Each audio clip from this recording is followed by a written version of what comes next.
And okay, we're live, baby. What's going on, everybody? Welcome back to the very last episode of the Deadhead Podcast. Period. No, I'm just kidding. Of Ever. this year, I would be really sad if we decided that we were done because I've had a good time, and I mean, 15 episodes. This is our 15th episode officially, so we're deep in this now, balls deep, baby. Exactly. No going back. Yes, sir. And I didn't tell you to bring a drink. I don't know if you're much of a drinker at all, but I just want to give a toast to you, my friend. Thank you for being a good co-host and helping me out here. And I'm hoping that we can keep building on that. I think I told you that through Messenger, but just so everybody else can hear.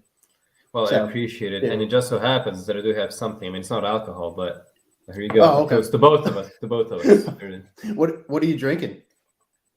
Water. Okay. No, actually, I'm actually recovering from an illness, so my voice may be raspy. But shoot, what happened? I gotta do it. Oh, nothing serious, just a cold, But Oh, the clap. this isn't good. The what? The clap. What is the clap? I think it's I might sound real illiterate here, but I think it's like syphilis. I think. Oh, well, it's not that. It's just a cold. I think that's just another term for syphilis. I never heard that. Yeah, it's like a slang over here in the States. I think it's just. Oh, okay. Although I've been watching a show called Peaky Blinders, and it's on Netflix, and the main character, he said like the clap, and that show is based in like London, right? 1920s London, I think, or England or something like that. So he even said it over there. So.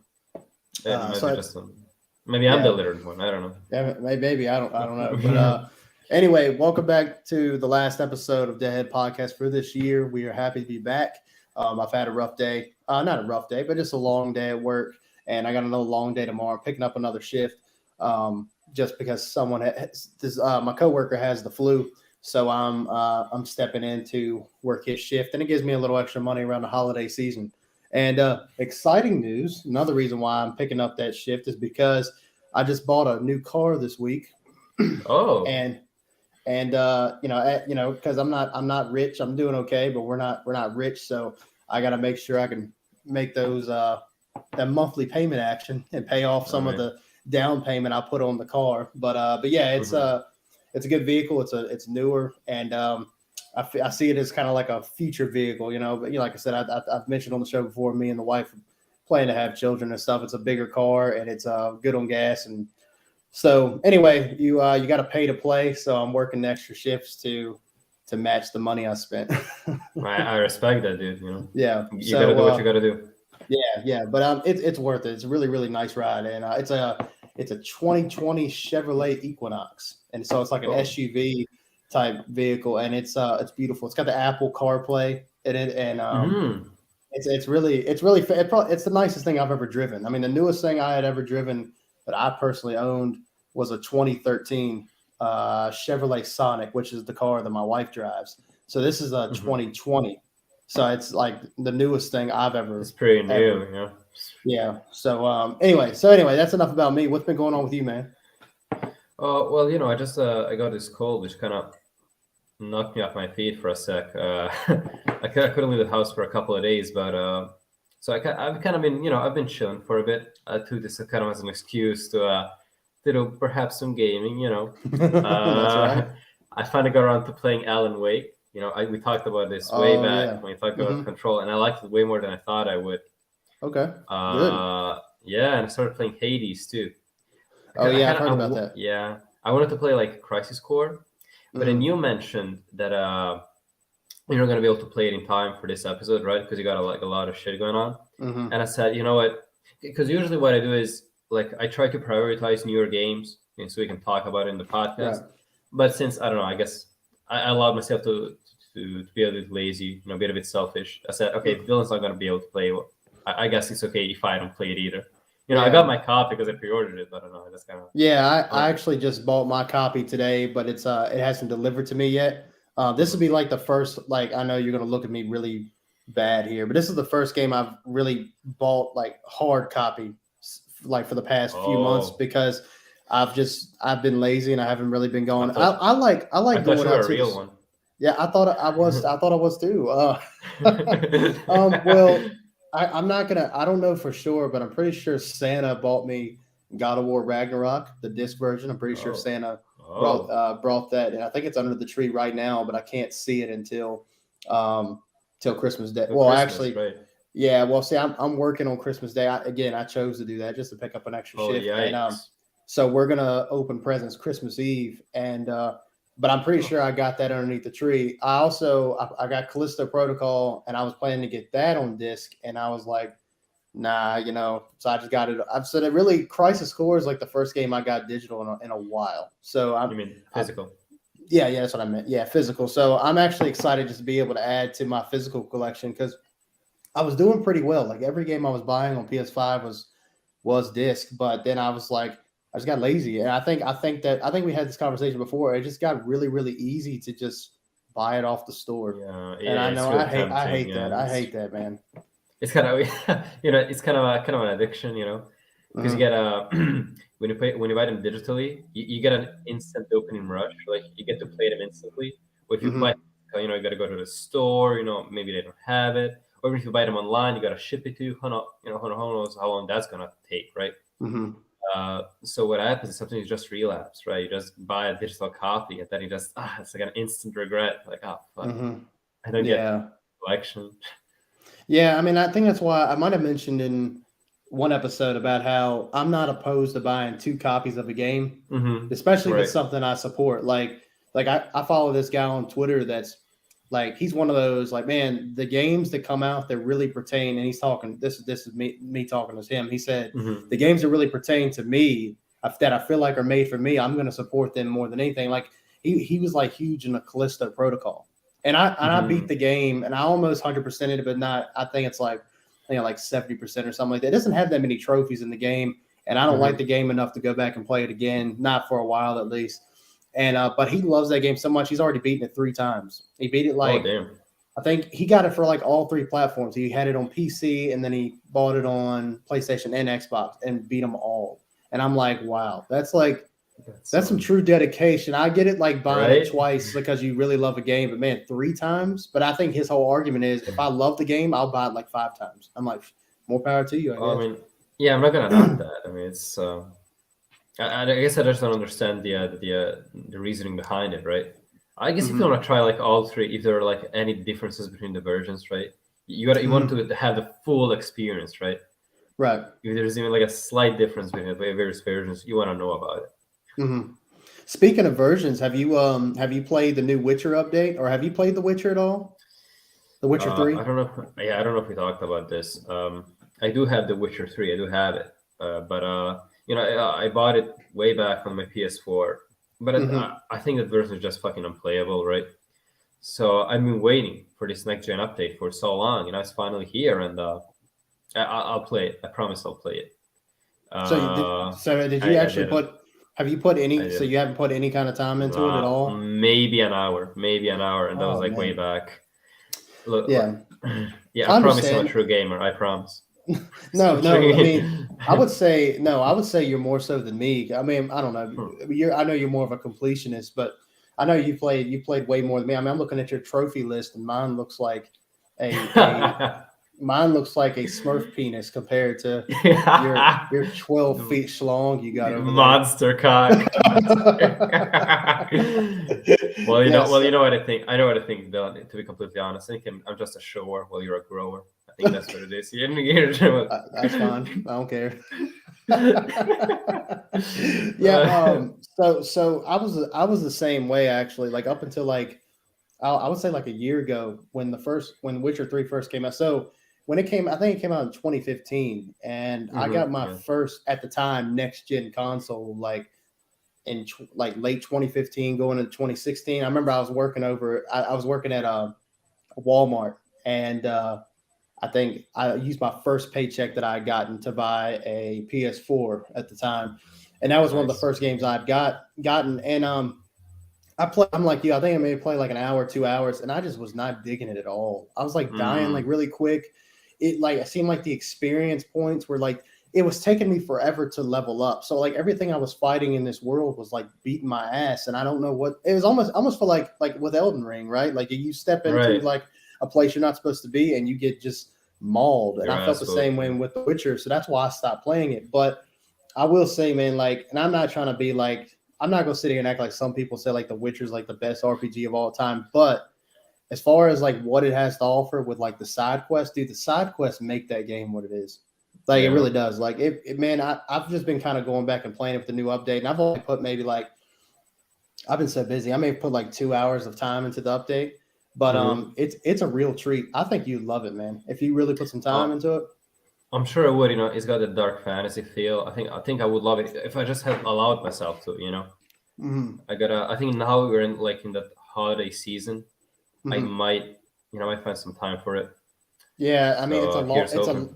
it's a long game, but then I see that you put like over 1,000 hours into Elden Ring, so it probably wouldn't be hard for you to Yeah, I do. have no excuses. Yeah, that's right. That's right. Yeah, Yeah, no, to give some context, what happened is we shared our PlayStation wrap up or whatever it's called, our little hmm cards, right? And on mine hmm it says that like I had like 90 hours on Elden Ring, which I didn't even like. ridiculous, No, yeah, it's ridiculous, oh man. well. I don't know. I wouldn't even want to play a game that long. Like I'd get Well, bored. I get bored after 60 hours. Well, nah, that's not true. That's not true. Because come on, come on. I've put like let's see. I know in like Red Dead Redemption, one of my favorite games of all time, Red Dead 2, I think I put like 100 hours into, and then I think Skyrim alone, I think I put about 150, 200 hours, which Oh compared to yeah, some of people, course. that's nothing. And then I want to say like, oh, Final Fantasy 15. When I played it on PS4, and I never beat it because I think something else came out at the time, and I was just getting burned out because I was doing every side quest. I think I put like nearly about 100 hours into that because there's so many side quests out there. Damn. Now, a lot of them were just like, go here, fetch this, bring it back. But I think I just enjoyed the gameplay loop. I Wait, enjoyed it. I'm really glad you enjoyed it because I couldn't like it. Final Fantasy 15, I could not find myself enjoying it much. I think Mm-hmm. it was just as you said, like the side quests. I'm sure that the Witcher 3 or games like that have like a bit more involved side quests. Like Oh Final yeah, Fantasy 15s were just ridiculous. It was yeah. like you're this prince, right, on this quest to save the world, and there's some guy who got his car broke down or whatever. He's like, Mm-hmm. hey, could you like help me Mm-hmm. find some spare parts? I'm like, dude, could you just I don't know, call the Yeah, towing company or something. What do I yeah, gotta do this shit?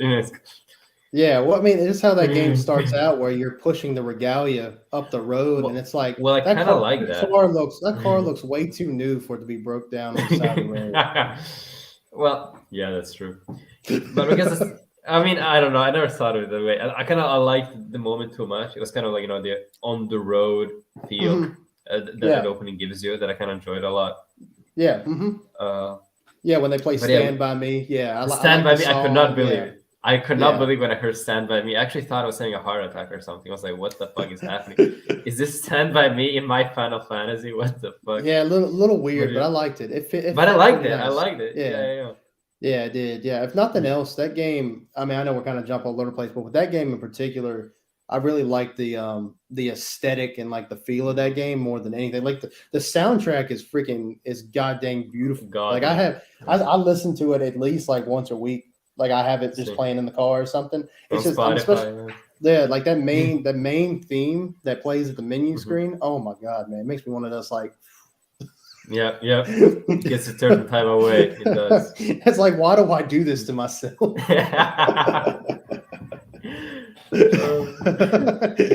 Yeah. So No, anyway, to get it back on the Witcher, I know you can't really give a whole lot of context to it, but I really can't. yeah, I think it's definitely worth the playthrough. But it's a game where I was talking to a buddy at work about it because he really likes like The Witcher, but he likes more of like the Witcher books and the show. I'm like, hey, that's more Oh. power to you. That's the source material. Nothing wrong with that. And I was telling him, I said, for a game like The Witcher 3, you kind of have to put every other game to the side and just play Witcher 3. Like don't play anything like we were just talking about getting Crisis Core, right? Which we already have it. My copy's coming in the mail, but I can't even start that. I can't play Crisis Core. I can't play Evil West or any of these games that have come out. Like I'm glad I beat Callisto, right? Because that's one out the way. I'm glad I Right. beat Ragnarok. That's out the way because I got to make time for something And it's like with The Witcher 3, it's almost like you have to put like every time you pick up a controller, you pretty much have to play The Witcher 3 because it's such a long game. And if you gotta be loyal. I mean, who just plays these games for the main quest, man? I had a guy that I was buddies with in high school when Fallout 4 first came out. Mm-hmm. He beat the game and he was like level 20 or 23. I'm like, dude, how do you do that? What? How do you? There's so many quests and there's so many people to meet and so many different environments, and you're just. I don't get like these people that just blow through a game. Like I get if you get paid to go through a game, that's fine, but still at the same time, like enjoy it a little bit, enjoy the game. I mean, not even then. Like even if you get paid for it, aren't you supposed to like analyze more aspects of it? You can just speed run through it. What's the point? Yeah. Yeah. Yeah. I mean, we're just supposed to be talking. No, go ahead. Oh no, what were we gonna say? Go ahead. I mean, aren't we supposed to be talking about games that came out this year? I mean, we're talking here about Fallout. Well, no. I mean, we just talk about things that we liked. I mean, the Witcher 3 update came out just a couple days ago. That's true. And we talked about Crisis Core for briefly. We did talk, yeah. So we met our quota. You're right. We met our quota. We're good. Yeah, we're done. Okay. So let's talk about Final Fantasy. It's not false advertising on Super Nintendo. Speaking of, okay, I know you're joking, but there are some news about that. So you know how they remastered the first 6 Final Fantasies, but it only came out on, watch this, on PC and mobile. Because I guess there was this great audience just waiting for Final Fantasy to come out on mobile. But I think we're finally getting it like on consoles because it was rated by the ESRB on PlayStation.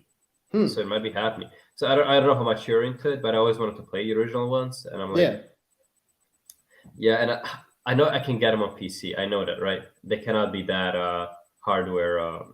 They do not require some great hardware. I kind of want to get all the trophies for them. You know what I'm saying? I kind of want.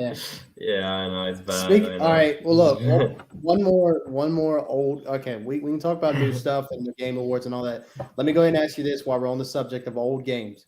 Have you started any of the God of War? I know you were talking about last show that you'll go back and play some of the God of War games. Have you done that or tried some yet? I started playing the very first one, and it actually surprised me. It starts with Kratos fucking committing suicide, and that's a side that I was not expecting. So I guess I do take it back. I guess even the original games do have some depth in them, right? They do have some good storytelling. I just couldn't see it. I was blind. But I am enjoying it. It's a bit, as I said, what I was afraid of is that it's a bit too like button mashy, right? You have like the scores of enemies and you're just repeating the same combos. But like I get it. You get some new ones later on, and different enemies require different strategies. I think I'll like it eventually. For now, I'm just like slowly playing through it. I play like 1 hour like a week, but I'll get there. 1 hour a week. So you've only put 2 hours into the game since me and you last talked on the show. Well, I might have put up a bit more in that, but it was more of a hyperbole. What I'm trying to say is that I'm not playing it too often. I kind of prioritizing other games. I'm sticking true to my promise. I am playing the original God of Wars. Yeah, no, that's fair. I mean, hey, just a suggestion. I mean, maybe that'd be something like between videos and episodes for the podcast, like going through each game and playing them. I think that'd be kind of cool to do, but you'd have to be committed. Like, okay, like we're gonna play the first one, get through that, so we can talk about it. And I just think it's like with those games being so old. I mean, how did it feel? Did it feel kind of outdated when you were playing it? Well, I don't know. I think I'm not that. I'm kind of immune to that jank when it comes to, at least when it comes to PS2 games. I think we talked about this. I think that you kind of, since I grew up, with the PlayStation 2 games, I guess I still see some charm in them, right? I think they're more old school than outdated, right? I think that AVGN once said this. Old school is something that you do realize that the technology has improved a lot since then, but it still feels very nice to come back to. Well, something outdated is something you never want to come back to. I think that God of War is very much just old school, right? It uses the technology of the time to its best lengths.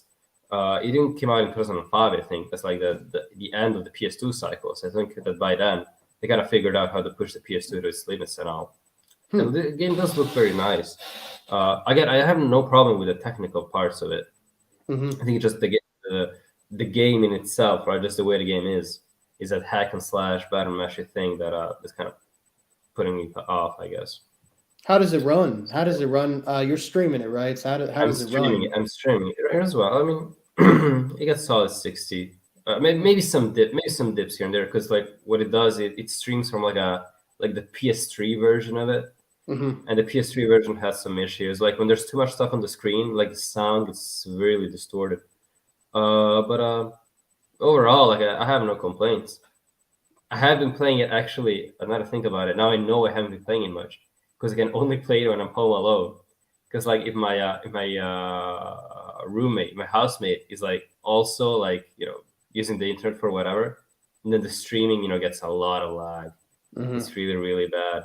Right. So I can kind of only play it when I'm the only one using the Wi-Fi. So there it is. Okay, I got you.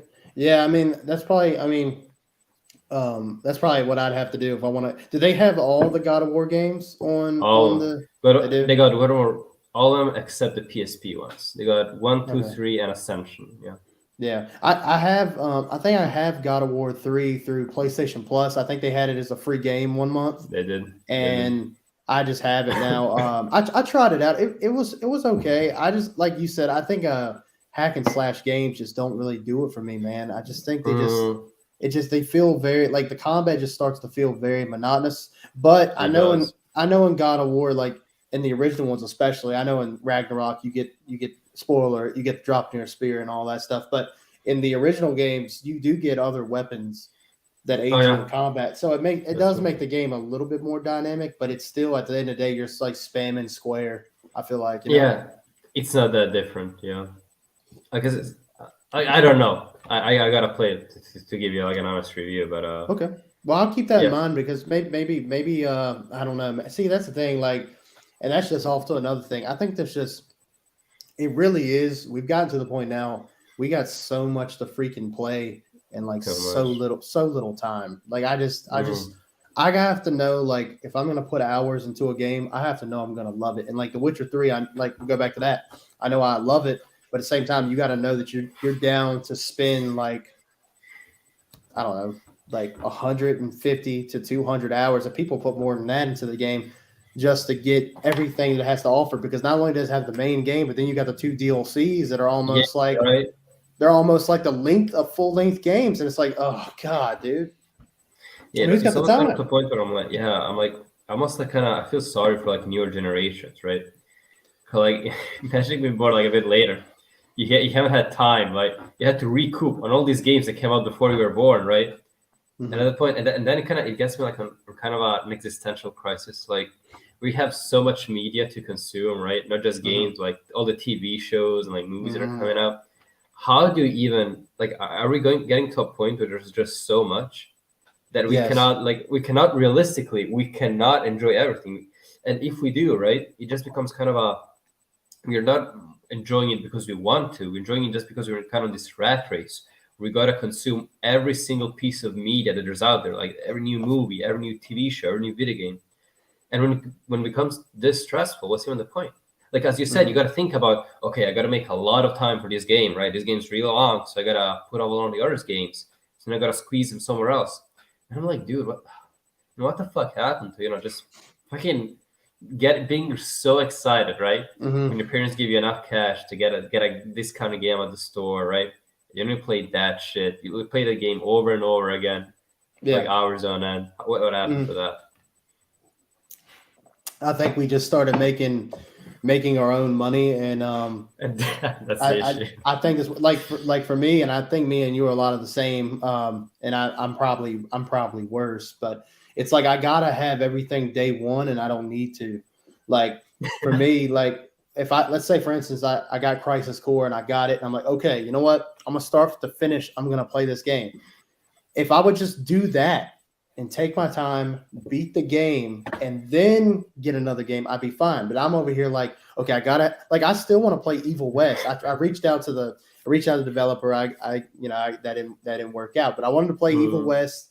I wanted to play God of War, which obviously God of War Ragnarok beats all this, right? So like it don't matter. I mean, like let's even say like The Witcher 3. Like even if I'm in the middle of The Witcher 3, God of War Ragnarok comes out, it's like, all right, dude, I gotta. And that's my most played game of the year. I think I end up capping out. I to make sure I looked at it. I think I capped out at like 80 hours, and I didn't even 100% the game. Yeah. I just enjoyed the game that much. I enjoyed being in the world that I didn't want to go around collecting shit, but I enjoyed like just being there. Like I was in for the time, you know? Yeah, no, that's special. I think that's great. Yeah, no, I think that when a game like that grips you that much, that's why gaming is really beautiful when you think about it, because when you have some of these experiences, like that's why I try to explain to the guys at work. You know, the guys at work, they're very multiplayer centric, and we've had this conversation a billion times. But I'm like, dude, how are you guys fine? I mean, look, whatever you find enjoyment in, that's fine. But like, you got all these fantastic experiences that we will get to the Game Awards. I'm pretty excited about some of the stuff they announced. But like and I was naming a few things that are coming out and things that have been out, and I threw Elden Ring into the mix. I was like, dude, Elden. I even mentioned that. I bet. Look, dude, I support that game. I back it. I'm not good at it. I don't particularly love it, but I back it. And you know what? Winning Game of the Year, I'm not mad about that. Like there was some douchebag, man. Look, I'm sorry. I'm not gonna name any names because honestly, I don't even know his name that much. But he's like a famous like YouTuber. Like he's pretty big. Oh yeah. He's like a streamer, and he's got like. This probably doesn't look good. He wears glasses, kind of like mine. But you can tell the guy looks like he never. This is gonna sound bad, but he probably is a okay dude. But he looks like he doesn't really leave his basement all that much. You know what I mean? To like go out in the outside world. Well, anyway, he's like he does like a video like after the Game Awards, after Elden Ring had won Game of the Year, and he's like all up close to the camera like this, and he's like, how does it feel? How does it feel? How does it feel? And he's like talking to he's talking to people who wanted God of War to win Game of the Year. He's like, how does it feel? How does it feel that the real Game of the Year won? It's like, dude, oh my god, dude, what the hell? Like who does that? You know what I mean? Like they're both fantastic games. There's no doubt about it. Nobody should fight whether God of War or Elden Ring won. It was going to be between them two anyway. And why would anybody be mad about one or the other winning? You know, like who cares? Yeah. I mean, this is a thing about just competitions that people don't get. I think like the most important part is just just competing, right? It's like because competition brings the best out of you, right? Mm-hmm. I think that's the main thing. Now, okay, you preferably, of course, you want to win, but if you don't, I mean, tough shit. Like at least you got to participate. I think in God of War, I mean, they did not win Game of the Year, but they won a shit ton of awards, like 4 or 5, like, even 6. Actually 6, 6 awards. Holy shit! Like, come on, I think that's a pretty good. I mean, if I were Elden Ring, if I were God of War, I mean, I'd be pretty happy about myself, you know? Yeah. Like, I mean, that's a pretty solid W. For sure. It almost seems like they had to give Game of the Year to. That sounds kind of shitty, but I'm not to say it doesn't deserve it. It's just that God of War won pretty much all of them, so you have to get. You gotta get one. They gotta get some credit, right? There's also Elden Ring right there. Yeah, dude. Yeah, I mean, and it's much deserved, right? I mean, you put more hours than anybody I know, and you know the game more than anybody, right? I mean, like I tell you what, all right, let's give you the floor about Elden Ring, okay? I think it's important for everybody to hear. I want you to tell me why you think it deserves to be Game of the Year, and why it won. Well, okay, so actually I've been thinking about this myself too, because like if you think about it, if God of War won in all these like little compartments, right? All these little categories, shouldn't that all amount to it being the Game of the Year? I guess not, since Elden Ring won. Mm-hmm. Well, I can only give my perspective from it, and my perspective is very close to what you described about God of War Ragnarok, right? You don't care about collecting shit. You don't care about anything. You're just in there. You're not in that world. You're living it, right? You cannot wait to pick up the controller again, be immersed in that world, and just go out exploring. And I think that's what From Software games do really well, and they kind of capped it off with the Elden Ring. You know, it being their first open world game. It does have some setbacks, right? It has a lot of copy-paste dungeons, copy-paste enemies and mechanics, which kind of, I think they're kind of a detriment to it. It also one thing that it does pretty badly is the scaling. I think like the end boss is kind of one shot you, even if you have like max health. It's actually fucking ridiculous. Mm-hmm. And talking about one more thing I didn't like about it is like the final rush. Like throughout the entire game, right? You can pretty much go wherever you want. You're bound to find something, either something useful or something that progresses the main quest, and that's the beauty of it, right? There's no wrong ways. I think something. I think Video Game Donkey once said something like that, where if you think about the original GTA's, like you have this huge open world map, right? But your objective is this in this one very specific location, right? Mm-hmm. So everything else is just kind of filler when it comes down to it. But then you see games like Zelda or Elden Ring where the various objectives kind of scattered around the map, so there are no wrong directions, there are no wrong ways. So it kind of you don't have all the stress on you. You feel. Mm-hmm. And I think that something I mentioned before is that Elden Ring not having any waypoints, not having any clear indications of where to go, maybe a bit stressful because you're thinking like, oh shit, I don't know where to go. Here's the thing, just don't stress, just don't stress about it. You just go wherever you want to go. If you find someplace that's interesting, just go to that cave, fight that enemy. And I think I'm talking like I think I'm being pretty abstract right here in this review of mine, but I think that's really what it feels to play it, right? I don't think I need to go into the specifics or the mechanics, right? All that, because I can just repeat what a reviewer said. Oh, it has so many different weapons. It plays so differently. It's very inventive. It has a beautiful world. It has a beautiful soundtrack, and does all that. But what's important to me, and why I think it's stuck to a lot of players, it feels great to play it. When I'm playing games that I like, let's say Alan Wake, I said it before, I enjoy the game. But throughout the whole time, there are some moments, not just when you play games, but also when you watch movies, where like when you kind of start to analyze it, right? There are these moments of boredom, and you go, "Oh, this is probably the moment where this happens, right? Oh, this mechanic's probably going to show up somewhere else, right? I don't know. You see one character, and you think, "Oh, this character's probably going to betray me later." I don't know, some weird shit like that. Mm-hmm. And I think that's something you really don't want to happen, right? When someone enjoying your content. And I did not feel this with Elden Ring. Of course, there are some pretty the word I'm looking for is there are some things you can kind of see through, right? You kind of predict. There's something that kind of predictable is what I'm trying to say, but you just don't care, right? Because you're just so drawn in. I think the world is just beautifully crafted, and yeah, that's the long and short of it. It's just an enjoyable experience, and that's what made it Game of the Year for me. It just kind of makes it stand as a golden standard to all the other games. Not because they have to be Souls, they have to be like Dark Souls or whatever, but they should strive to make you feel the way Elden Ring made me feel, right?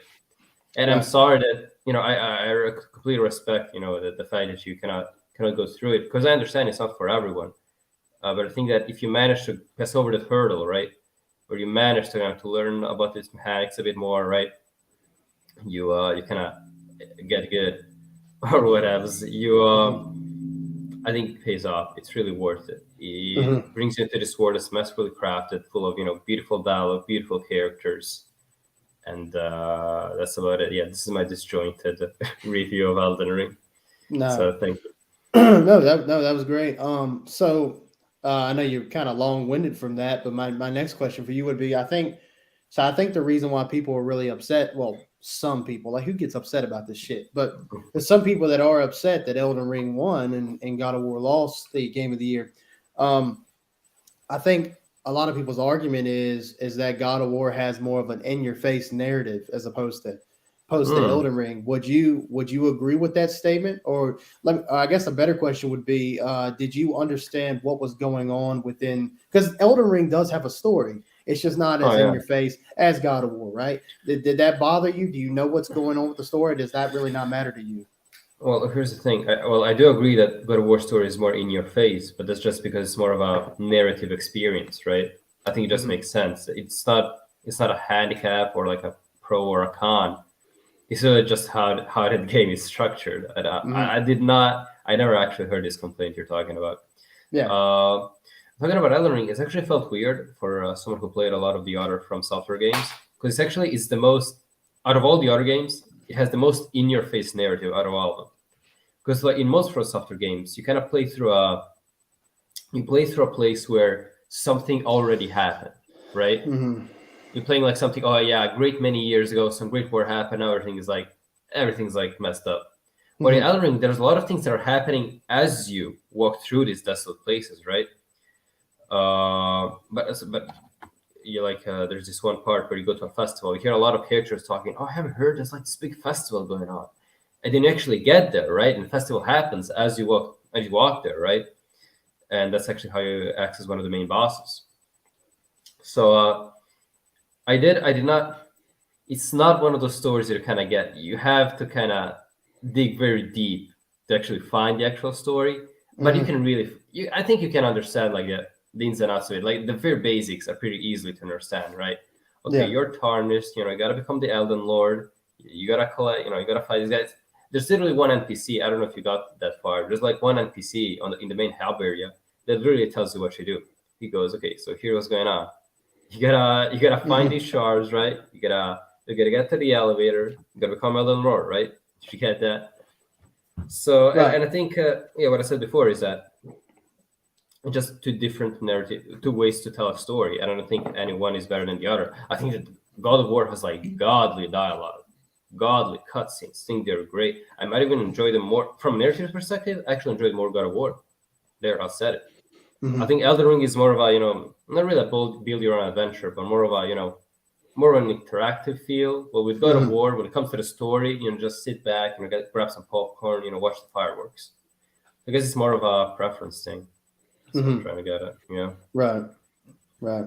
Yeah. I mean, I don't think that's like a major complaint, but I can see why some would say that, as if like, if I have to dig for the story, that's kind of annoying, because I think with in the day of age where you have all these Sony exclusives, why I can't even talk, exclusives that have a strong. I mean, these you got to give it, man. Sony, these developers know how to create a good story, and they're so cinematic. They're almost it's better than really TV or movies nowadays, with how Kind of. well, like, the film, they were like you talked about with the one shot camera in God of War. Like, Hmm. that's such a cool technique where it doesn't cut away and it follows the scene. I Hmm. think that's really good. I think that a lot of people, I think some people just, they don't agree with the game of the year awards because Elden Ring doesn't have that same narrative style to it. But also, I think too, like you said, I mean, I've dabbled with each one because I've tried them. I've tried just to, Hmm. dude, this series is huge. It has a huge following. I feel left out. Like, I'm like, dude, I know it can be great and I know I can love it. But then it's like, I don't know, it's some between the combat. I think it's just I can't get my Hmm. head around how to master the combat in any of these games. If I could get to that point, I probably would enjoy it a lot more. But yeah, I mean, like, you can't deny what it did. Now, what I will say is that, do you think that, because here's the thing, we got a lot of open world games, right? We got to a point where open world was kind of the standard, and I think now me and you look at open world games like, oh God, not another one. You know what I mean? Oh, definitely. Yeah. Do you think that that's what put Elden Ring on top, was the fact that it was the first Souls like game Oh that was yeah. open world? Oh yeah. You definitely made it more mainstream. But here's the thing: you got to do it well, right? Because like I think that if they just did open world without trying to adapt it to their usual formula, it would have bombed. It would have bombed hard. Um, well, okay. Well, there's a thing that it is popular enough that it may have sold well, anyways, but it wouldn't have got one game of the year. That I'll tell you that much.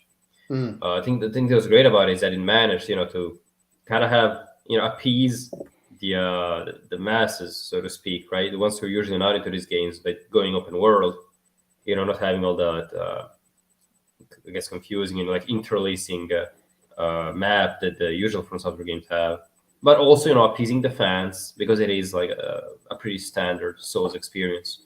I think that's what did it. Kind of it had a little something for everyone. I guess is that yeah, what the yeah. thing is. Yeah, because I'll even say that, like, going in, just starting the game and getting into that first real combat experience. Hmm. I mean, not the tree sentinel or anything like that, but like the first, like, It's like a little like I don't know, like a village area off to the right before you go and you fight that troll. He's right underneath the Right. archway. I Right, think right, right. anyway, that first little combat encounter I thought was really well done, and honestly, the combat reminded me more of Star Wars Jedi Fallen Order, which Oh yeah.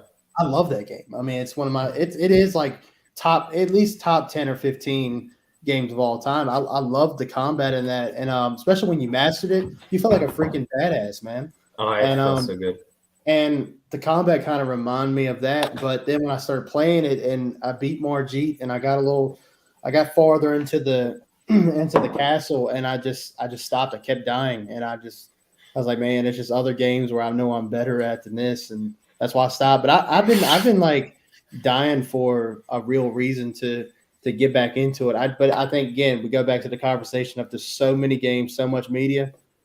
I just don't have enough time. Maybe if we get another time where it's dead, because we always get those months where it's not a whole lot coming out. Oh yeah. I think I would like Summertime to. usually. I would like to try it again, Mm. but it'd have to be like literally like nothing else. And maybe I beat The Witcher because The Witcher is probably the game I'd go back to. But see, the problem that I have, and I'm curious to see how you feel about this, like going back to games that you haven't finished after you haven't played them in a while. Do you ever like not know how to play to the point where it's infuriating, or do you remember like the controls? Like if you stepped away from a game, you don't. Oh, I don't. I actually, what happens is sometimes if I if I step away from a game, right, like mid campaign or whatever, and I come back to it like months later, I just start a new game. Like I won't even try it. I'm like, I think I'll just be so frustrated by it all that it'll kind of ruin the experience for me. I'd much rather just start with a blank slate. Yeah. And that's kind of that's kind of what's happening. What I'm afraid is going to happen to Resident Evil 2. Because here's some heartbreaking news. I kind of, after that episode, I kind of never came back to it, but I really want to, especially since the Resident Evil 4 remake is coming out. Yes, I kind of want to get through. Yeah, I want to get through 2 and 3 before that comes out, so I can kind of play, get an experience. You got it. I know there's a lot going on, and I know Crisis Core is out, so I know you want to take the time to play that, which I don't blame you. I love Final Fantasy, so I get it. But when you get finished with that, if there's nothing else that interests you before that comes, oh wait, I just remembered Hogwarts Legacy got pushed back to April, so we actually got a little bit of leeway. No, it didn't. No, it didn't. Yeah, it did. Well, okay, so I might not know the full story, but I remember that it did say that they only pushed back some versions. They only pushed back the older gen versions. Oh, did it? Yeah, I think that's it. Yeah, check it. I'll check it, but I think it's if I remember the PS5, PC, and newer Xbox releases are still slated for February, and only the I was actually this is so bad. Like we're actually excited when we see a game getting delayed. I was like, oh yes, April, that's great. Nothing's coming out in April. I love that. Huh? Yeah, no, I think you're right. It says Hogwarts Legacy will launch on PS4 and Xbox One. Wait. Oh yeah, on April 4th, and then Nintendo Switch is July 25th. Damn, so it does come out for current gen right now. Yep. I mean, not right now, but February. Yeah. Wow. Yes, it says 4 days ago. It says February 10th on Steam for PC and Wow. Okay. Well, damn it. Never mind. Yep. Son of a bitch, man. I gotta get that day one. Yeah. Are you gonna play day one though?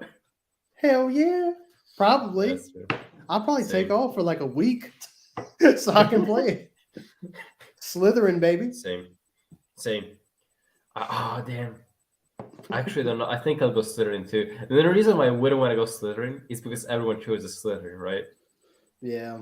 I don't want to go with a crowd, but at the same time, I think there's no shame in just admitting you're a basic bitch, right? I don't think so. I mean, I'll probably have like 2 playthroughs. I'll probably go Slytherin the first time, and then I'll maybe I've always liked Ravenclaw. That's never ever really they don't really ever explore that house all that much in the books and stuff. So I just like to check out the dormitories and all that stuff. That's true. No, yeah. When it comes to the door, this is like a small rant, but I feel like at least in the books, they're like there's Gryffindor, there's Slytherin, and then there's two houses in between, right? Mhm. I saw like a meme was great. So like it was something like it was McGonagall, right, saying, "Okay, welcome to Hogwarts. Here are the four houses. You had the Gryffindor mark, and it says the protagonist. Mhm. Slytherin, it says the antagonist, and then you had like Ravenclaw and what's it called? The Hufflepuff. Hufflepuff. They were like, oh yeah, and here are the side characters. Let's see. Yeah, it's such So, bull, and it's like Slytherin is not. See, I had to explain this to the wife because she grew up in a household where she wasn't really allowed to like watch or read things yikes. with magic in it. I'm like, Magic.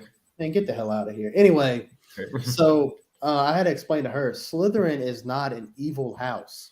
It's not. It's not an evil house. That's It just right. happens to be that the one who must not be named was Slytherin, and then you got Well, the him and well, you him and got the every single Malfoys. asshole that ever came out of Hogwarts. Yeah. I guess. Well, not all of them, but Well, here's the thing too. I think Sorry, so we're getting into like Harry Potter lore here, but Salazar Slytherin, he's the founder of the Slytherin house, and I think he was a schemy bastard too. So it was kind of originated from an asshole. So maybe it's kind of cursed.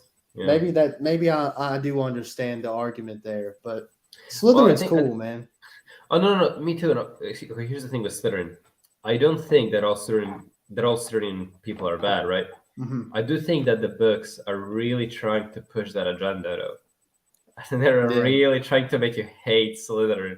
Mm-hmm. Okay, this is the last thing I'm gonna say, and then we can move on to something else. But I always hated how in the very last battle, right? There's this point where McGonagall goes, "Okay, so every single student from Slytherin goes back to their dormitories. Well, everyone else is gonna fight for Hogwarts." Mm-hmm. Like, what the fuck is up with that? What the hell? Not one student from Slytherin was like, "Hey, shit, what the hell? I want to help." Like right? Not one. They'll just put it like, ah, shit.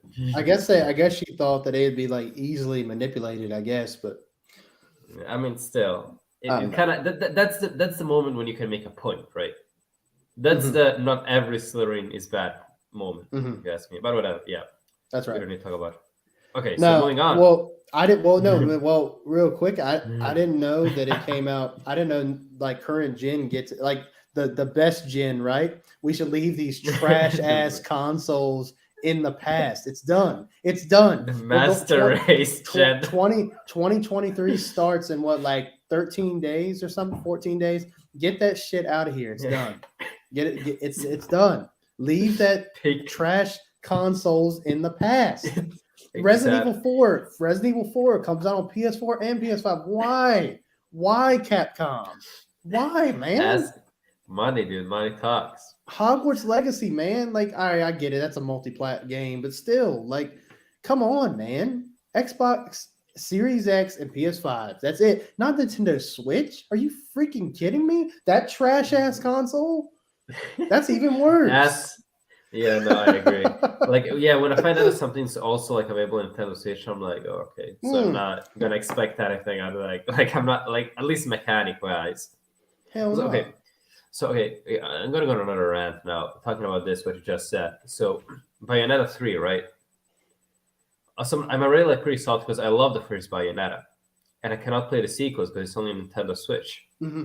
Which I'm okay with that, because I guess Nintendo did kind of, without Nintendo, this franchise would have not lived on, right? Yeah. So that's the only way they could have lived on, and I accept that. But like seeing Bayonetta 3, right, which came out 3 years after Devil May Cry 5, and seeing it that it's in technically and graphically, because it's only on Nintendo Switch, just hurts my soul. Yeah, because Devil May Cry 5 kind of show what those games, those hack and slash games can really look like if you push them. And Bayonetta 3 is over there just looking like a fucking game out of 2009. Yeah, man. Yeah, I mean, like, I really, to me, like, if Nintendo didn't have, I know it's a whole other subject. Man, that was loud as shit. My ears are ringing. Sorry. I'm so sorry. No, it's all right.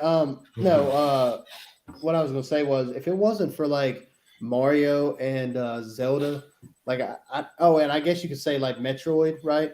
And I guess Bayonetta, like you said. I know they have like a couple different like franchises that you can't get anywhere else, but imagine if we got a Zelda on like PS5 or like something like that. Just think about how great, like Breath of the Wild, right? Breath of the Wild is a great game for the Switch, but if you had it for the PS5 and like upscaled, okay, have you played? All right, I know you don't play a whole lot of I know you don't play a lot of Ubisoft games, but there's a game that came out that when I was playing it, I thought about you because I figured you might would like it. It's I can't remember what it's called, like Fall Among the Gods or something. You know what I'm talking about? I can't remember what it's called. It's it doesn't ring a bell. It's Greek mythology. I know that. Immortals. Yeah, Immortals, Phoenix Rising. Yeah, that's it. Yeah, the Zelda clone. Yeah. Well, I mean, like I'm like playing that. I have it for Series X. I bought it when it first came out because I was intrigued. I love Greek mythology, so I was all for it. And just seeing what that game looks like, and I'm like, dude, I mean, this game is like it's okay, but it's not Zelda. Think about if it was Zelda, man. Like, we need that magic. Yeah, dude, it'd be really interesting. So yeah, look, the Switch is ass. I have a Switch because even though like I know we're older now, but I do like the occasional Pokemon games when I'm waiting in certain places or on car trips or whatever, which most of the time when I go on trips now, I'm driving, so I can't play anything anyway. But anyway, yeah, I mean, like we've had the conversation before and I just don't get it, man. You gotta leave these old ass consoles in the wind, man. I know it sucks. Look, if you're watching this and all you have is a PS4 or an Xbox One, listen, I feel for you, and I would never make fun of somebody if they couldn't afford it. I'm never gonna do that because I've been there. I have been there, so I get it. But just understand, your consoles are shit, and they're holding back what we can get, and it's not your fault. You're the problem. But yeah, it's not me, it's you. Yeah, no, I mean, like but it is like. And I get what you're saying. It's a financial decision. I totally get that. But I think at the same time, 2023, these consoles came out in 2020, correct? 2020? Yeah, 2020. Yeah, the PS5 Series X came out in 2020. So, I mean, damn, we're coming up on 3 years now. You know what I mean? You got to start leaving this stuff behind. I'm so glad. It brings me joy that Spider-Man 2 is PS5 only. PS5 only, yeah. Wolverine, PS5 only. Freaking... the Horizon DLC. Yes. Yeah, that's right. That's right. Which is so weird.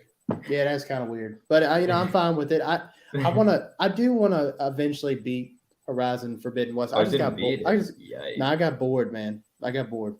I understand that. Aloy, that's nothing off on her. I think she's beautifully voice acted. I like the voice actress. I think she's good, but I just find her very bland and boring. And I just can't get behind her. I can't get behind her. And she'll say things to like people that tower over her. Like she'll be talking to like a big dude that's like 6'5", and she's over here like 5'2", and she's over here like, well, if you don't give me what I want, I'll kill you. Or she'll say something like tough like that. And I'm not saying she's not tough, but it's she's like, okay, sassy, come on. Yeah.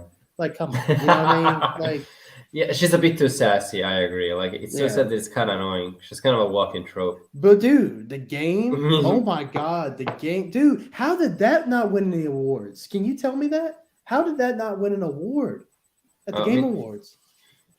Well, which award would you give it? It's got to be the best art direction, right? Oh, I can agree with that. Dude. Maybe sound design too, probably. Yeah. Dude, let's be honest, okay? I love I've grown to really love God of War Ragnarok. Okay, not as much as 2018 as far as the story, but man, everything else, God of War Ragnarok is fantastic. But come on, Horizon Forbidden West, dude. Look at the environments.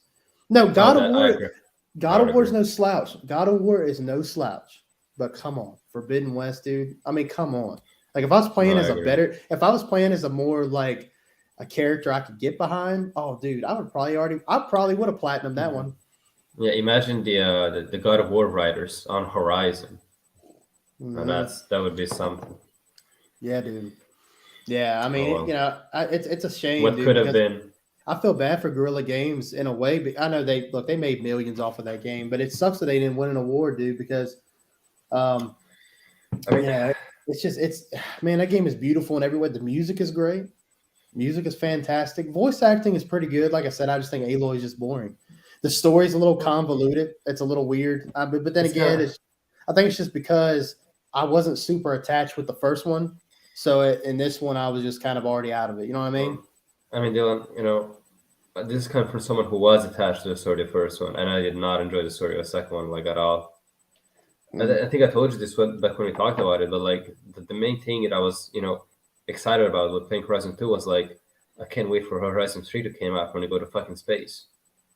Because like the aliens are involved. Mm-hmm. Like humans from the fucking moon or whatever.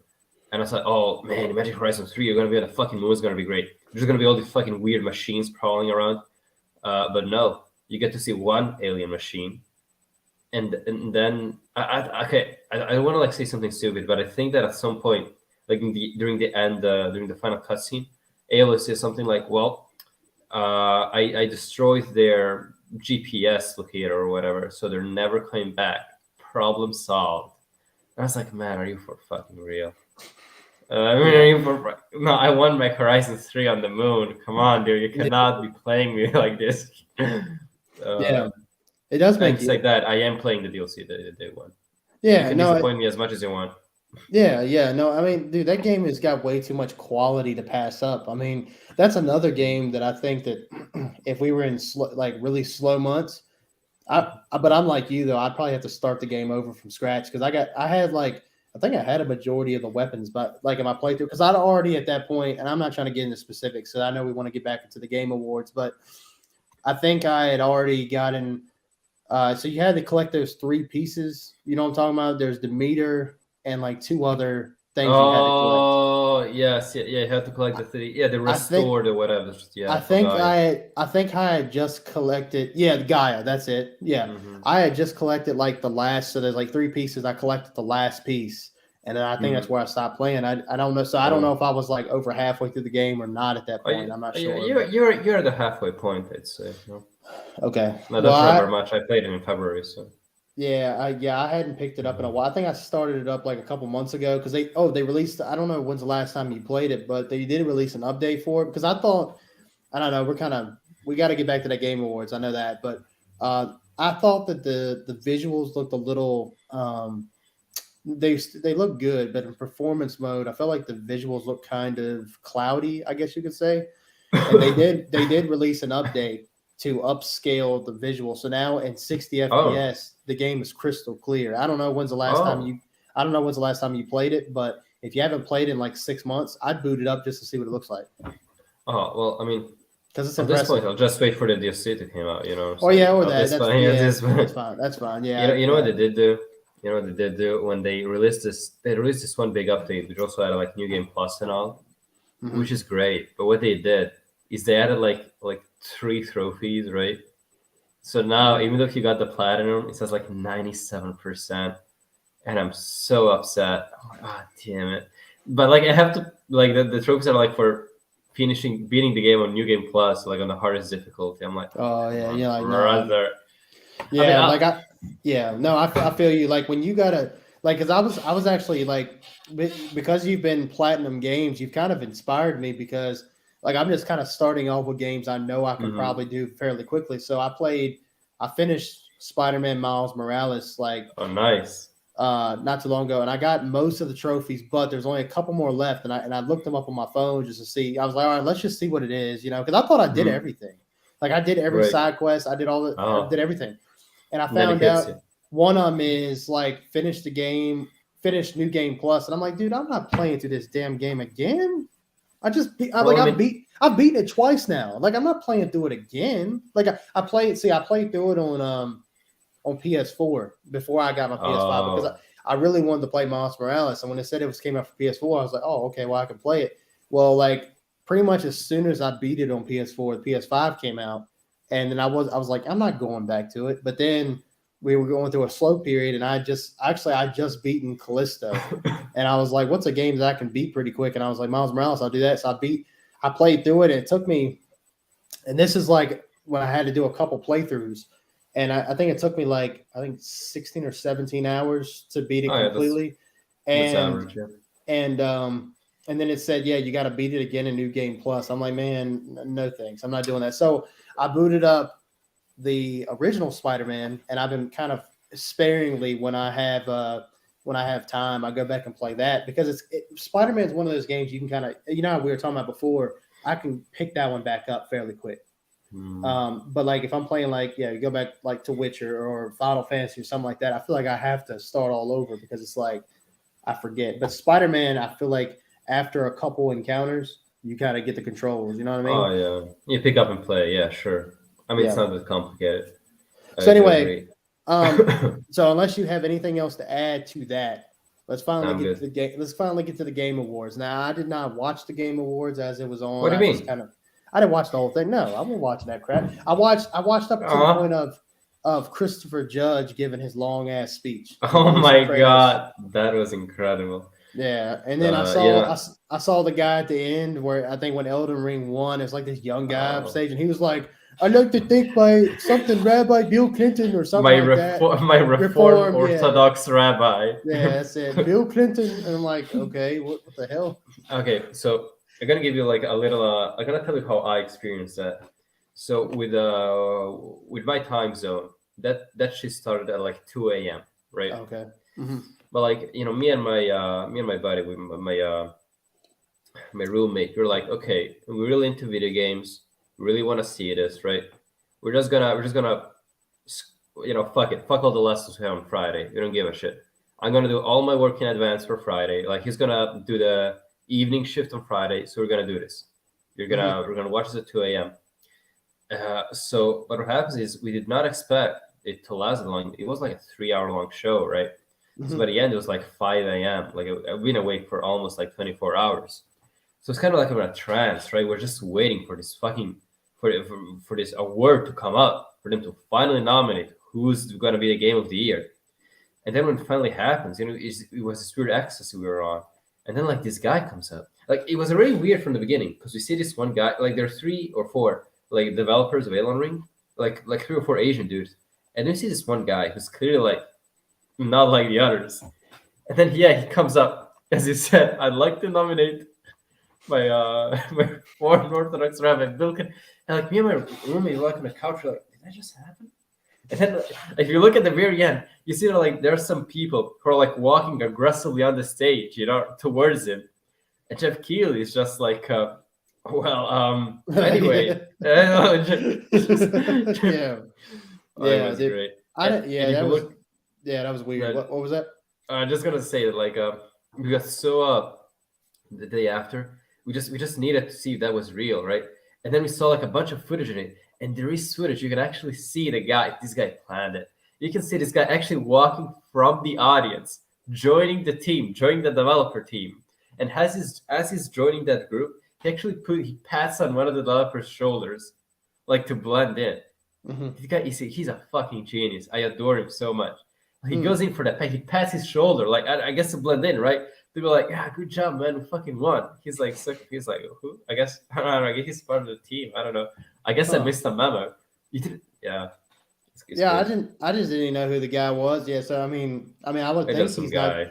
I was gonna say like I wouldn't think it's just some random guy, but maybe it was. I don't know. Like he's like a party crasher, like I don't know, announcement crasher, whatever you want to call him. Well, what's funny is like I know Bill Clinton doesn't mean a whole lot to you guys where you are, but Bill Clinton was a former president over here in oh yeah, I know who Bill Clinton United States. So I thought it was just I know that's not who he meant. I don't think. I think he's just like a massive troll, right? Yeah. I think it's just he could have said anything. Honestly, I think it was kind of a missed opportunity. Like imagine if he just went up there and said, well, I take this opportunity to announce Elden Ring 2. Or some shit like that. Imagine if he said that.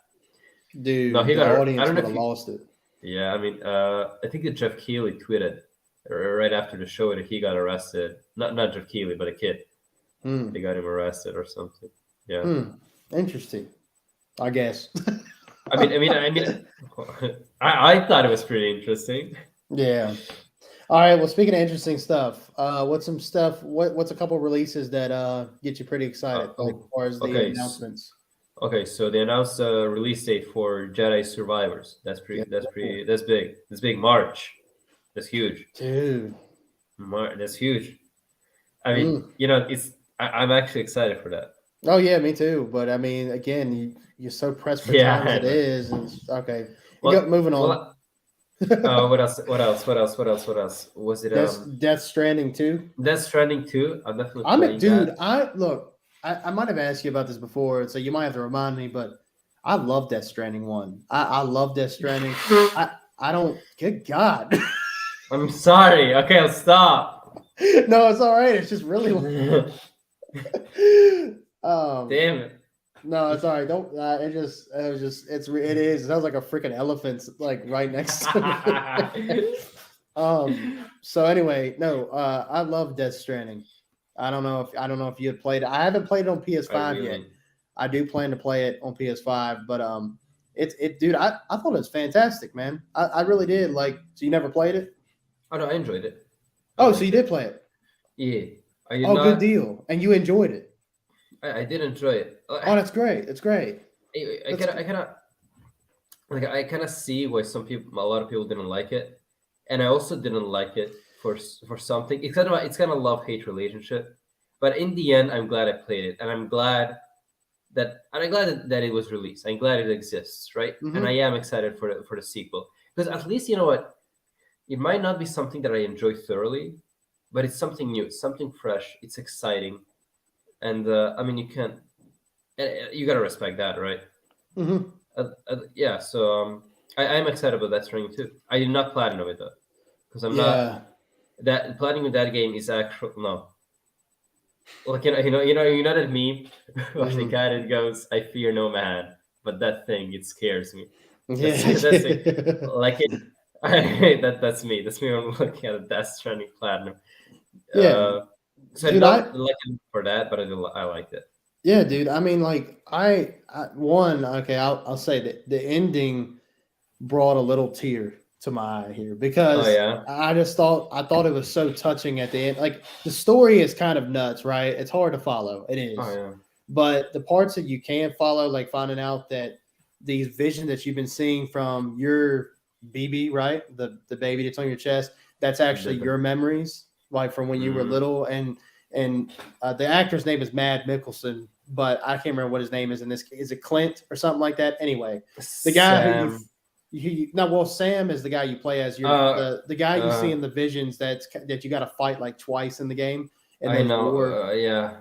Yeah, Matt Mickelson. Yeah, I know Matt Mickelson. But anyway, I thought that was really touching when you find out that's actually your memories. And when you find that when that reveal comes and you see that last, I know it's kind of like a thing inside of Sam's head, but when he's like kneeling beside his father, and it really like it hit me, man. I was like, shh, dude, it's some touching stuff, man. It's deep. Actually, it had some moments. I do agree. Yeah, and the gameplay, dude. The gameplay was. All right, for me, all right, so yeah, okay. To people that want to bash it, oh, you're just delivering packages, blah blah blah.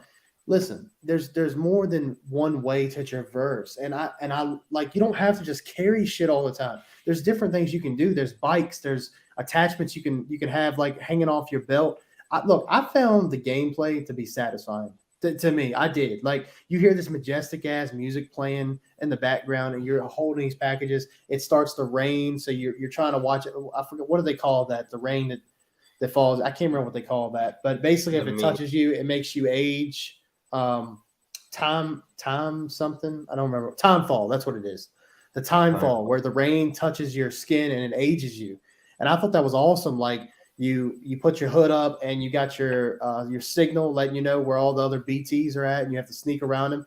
Was a little bit repetitive, maybe, but I mean, what game isn't repetitive? You know what I mean? Like that's such a stupid argument. I thought all those times when I was delivering packages and I had to be quiet and I had to be stealthy, I enjoyed those. I thought that was like fantastic. I just enjoyed the game. I really did. As I said, it's exciting, right? Because it's something you're not used to. You're legit not used to that kind of gameplay. It's new, and and I accept some flaws, because when you're making something new, you're going into uncharted territory. You cannot. There's no roadmap to follow, right? Like you're bound to have to be, as they said, a bit repetitive. It might have been a bit repetitive, but it's part of the gameplay loop, and I liked it. Sometimes it did feel like I was like the game was trying so hard to not make me enjoy playing it. Like there are a lot of parts where like, oh, I finally have this bike. Oh, but shit, the bike, I don't have any more fuel for the bike, or I don't know, time fall kind of made my bike rust or whatever. But Yeah. as I said, they're different problems. They're problems that we're really not used to, and I enjoyed it. I liked it. I can't wait for Death Stranding 2. Definitely day one. Definitely. And we're gonna talk about how beautiful the game is. It's beautiful, dude. I booted up on PS5, so I got the $10 upgrade, and I just booted it up just to see what it looked like, dude. So I'm only playing on a 4K like 60 or 70 hertz TV, so I don't even have the full capabilities of what this thing can look like. But man, it's like just so quiet out in the wilderness. There's not really much out there. Like that might be another reason why people say, "Oh, well, there's not much going on in the open world." It's not supposed to be. It's like it's a barren wasteland. No one's supposed to be out there. Like so, I dug it. I'm sorry, man. I am a white knight for that game, and I'm a white knight. I'm gonna be the same way for Death Stranding 2. I like it. I like So I'm a big Walking Dead fan. So you might have mentioned that. Norman Reedus, he's the main character. I like Norman a lot. So he plays the main role in Walking Dead. That's right. Yeah, he plays Daryl. Yeah. So like I already have like a connection with the actor anyway. But I'm not gonna sit here and say Sam is like such a fantastic, well-written character. That's not what I'm saying. But I don't know. I just think the gameplay loop. I just enjoyed the combat sections were fun, even though the boss fights were a tad too easy. I will say that they were a little too easy. I just felt like I was just spamming the trigger a little bit. I think what comes out of that is I think delivering shit was fun. It was satisfying to me. Like putting a ladder down and walking across a river. I like stuff like that, man. Yeah. I mean, what you said about the terrain being barren, well, that's like the world is not supposed to be filled with things to do. It's supposed to be an obstacle, right? Mm-hmm. Like as you said, this rock is too high. Get a fucking ladder, right? Or I don't know. There's a river here. Well, build a bridge. It's that's so cool. No, I agree with it. I do not enjoy playing it much, but I do recognize it's really cool. Yeah, I like that. Like everything was connected. Like if you had another, like your world was part of everybody else's playthrough. So someone put down a ladder. Like you could walk across their ladder and give them a light for what they did. Yeah, like if you said hello like that, you could hear somebody else say hello back to you. I thought that was so cool, man. It was awesome, dude. I'm not a Hideo Kojima like dick rider. I'm not gonna say everything he does is great, but I think Death Stranding 1 was fantastic. I fear the second one might not have that same magic. That's the only thing I will say about it. Especially if you're just doing the same thing. Like if you're delivering packages in this one, I don't know if it's gonna have the same effect, but we'll see what happens. I mean, I'm excited for it. So day one for me. Oh yeah, I mean, I think the speculating on Kojima games is completely useless because he's just a fucking madman. We really do not know what the game's gonna look like, but whatever shape it takes, I'm ready to just fucking be on that ride. Day one. Yeah, that was great. All right, so moving on to the next one. How about are you excited for the Suicide Squad, Kill the Justice League? Are you excited for that? Not really. Really? I've never been. Okay, here's the thing, and I know this is like I'm bad for this, but like any superhero thing that's not Spider-Man, I'm kind of, it's not really. I don't really dig it. But I do see. I know it's Rocksteady. I know it's the guys who made the Arkham Knight games. I know that like they have a lot of merit behind them. And honestly, I kind of like this Suicide Squad, this iteration of Suicide Squad, way more than the movie one. Mm-hmm. It actually cracks some good jokes, and I like the whole thing. Superheroes but evil. Mm-hmm. So not day one for me. I'm sorry, but once you get discounted, if you recommend it, I check it out. So there you go. That's my take on it. What about you? I'm pretty excited about it. One, because I enjoy the other games. I don't think they're like some of the best superhero games like ever. I do think as far as like world building and things like that. I think the Arkham games are really, really fantastic. I'm playing the Arkham Knight, which I've taken kind of a break because there was like so many games coming out on console. But I was playing the Batman Arkham Knight, and I was playing it on PC because on PS5 it's still like 30 FPS, and I'm like, dude, oh damn, it says this, and it looks washed out, it looks trash. Why will they not release an update for that? Anyway, that's besides the point.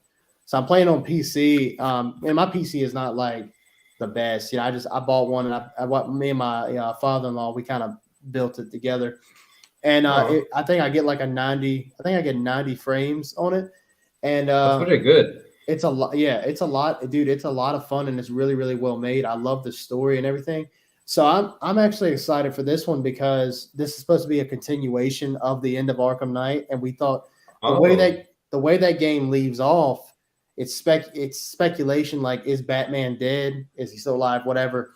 And Kevin Conroy, the guy who voiced Batman for our entire childhood, this is his last role he did before he passed away. Oh, they did reveal that's true. So I'm really excited just to hear his voice again, to see him back and see this iteration of Batman. So but obviously the game's not about the Batman, but it's cool that they have him in the game. So I'm really excited to see that. Oh, that's cool.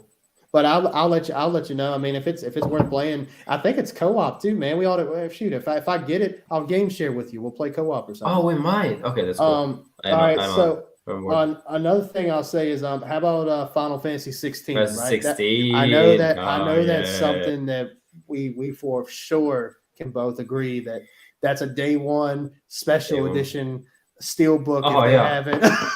Oh yeah, the fucking. Have you seen oh god, they have this deluxe edition, which is it's not the super expensive collector's one that's like ridiculous.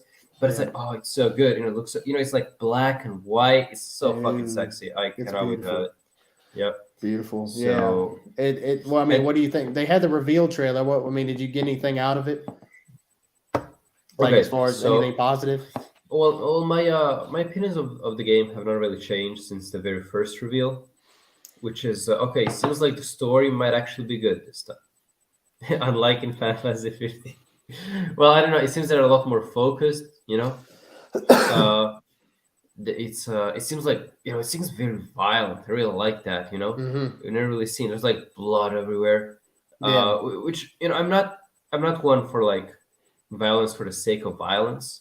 But if they use it kind of as a narrative drive, because it seems like they're pushing this thing of like the little kid character. I think his name is Joshua. Being really traumatized, and it kind of this awakens the kind of power in him, and I kind of like that kind of concept. We'll see where it goes. There's also some sort of like vendetta like plot that seems to be revolving around in the very first reveal trailer. Just at the very end, there's this character that goes, "I'll kill you if it's the last thing I do," like in an Australian accent or something. Yeah, I like that. Yeah, I really like the drive. And speaking of, I actually really like the English. The English voice acting in that one, it seems really fun. So the one thing, and the combat too, the combat looks great. If they do what Final Fantasy 15 did, but kind of polish it, make it better, make it so that I'm not holding one button to attack, that could be good. I couldn't be on board with that. The only thing I'm really not okay with is the UI. I don't know if you know, but they kind of took the guy who makes the FF14 MMO, and he worked on the combat, and it shows. It shows because the UI is ugly as hell. Like just the numbers that pop. I don't know if you noticed, but like the numbers that pop in during the fight scenes are like so exaggerated. It's so in your face, and I so wish. I mean, I so hope they were going to be able to turn them off because I don't want that in my face. Because like the fight scenes in themselves look beautiful, but then you have like these ugly ass numbers that are like came straight out of an MMO. And I don't want them in my face. Yeah, that's my only negative. Yeah, but you can probably, like you said, you can probably cut that off. I'm sure you can. Probably, yeah. Yeah, I mean that's that. I mean, you pretty much that's an accessibility option. Like I feel like you got to have in pretty much any RPG that has like the numerical damage or whatever. It's distracting, That's true. Yeah, I love the darkness of it, man. I love dark and gritty stories and games and movies and TV shows. Like I was talking about Peaky Blinders earlier on Netflix. Is very, very dark driven story because a lot of dark stuff happens. And this looks kind of like that. I like the medieval kind of setting it has. I'm glad we're going back to that. I love medieval settings. Which there's one more thing I wanted to ask you about for sure before we leave the show today, but I'll go back to that. I mean, it's a Square Enix title. You probably know what I'm talking about.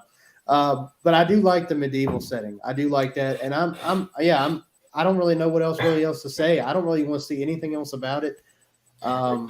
Maybe a few more like gameplay stuff, like just how the mechanics work. I don't think the combat's going to be like Final Fantasy VII at all. It might have a thing where you can pause it a little bit, but I don't know. But it looks a lot more like, a lot more active. Looks more, very eccentric. You kind of fight all the time. It doesn't look like you have like an ATB meter or whatever. Yeah, but the June release date. Yeah, the June release date. I'm telling you, dude, I cannot. Just like right after like my final, that's like during my exam period. And it comes out just after it finishes, and I could not be happier. Yeah, it's gonna be the greatest summer of my life. Yeah, dude, it's perfect. And it released at a very dry time usually, right? I mean, usually during the summer months it's very dry. So, I mean, it ought to sell really well, and I hope it does, man. I hope Final Fantasy is one of those series that just keeps going. I don't want it to stop. Like, even if they want to remake games, right? If they want, like, we're in the day of age of remakes. Like, they wanted to remake like Final Fantasy X. Do it. That game's kind of corny. That game's really, really corny. But dude, if it was like remade, like think about how great like Titus and Aqua and like all those characters you meet in that game. That's true. And Auron and all that stuff. Like, dude, think about it. And like next gen vision. Auron, damn, he looked cool as fuck. Dude, and I mean, I liked his look in Kingdom Hearts. I thought that was great. That's true. I didn't really like Cloud's look in Kingdom Hearts. I don't know what the hell that was, but you don't know. So basically, what they did is they originally, Valentine, the guy from Final Fantasy VII, were supposed to be in. The emo vampire. But instead they cut him off and they only have Cloud, but they gave Cloud his outfit. That's right. Cloud did, yeah. That's right. So that's what happened. Yeah, which is kind of He does have that. What'd you say his name was? The claw. I think it's Valentine, but I don't remember well. Yeah. I may be wrong. The Dirge of Cerberus, right? Yeah, they made a game. That guy, exactly that guy. Which, by the way, that's totally getting remade. You know that, right? Oh, it is. I mean, okay. So how I think what they're doing is they release the first part of the remake, and before the release of part 2, they release Crisis Core. Now, what I think is going to happen, this is my prediction, between the release of part 2 and part 3, they're going to release a remake of Dirge of Cerberus. Now, mark my words. Because it would make sense, right? They're like the two spin-offs, right? And why do one and not the other? No, that makes sense. I mean, so you're saying we'll get that between part 2 and part 3? I think so. If we do, yeah. I'm for it. I mean, so something between 2031, 2042, about that.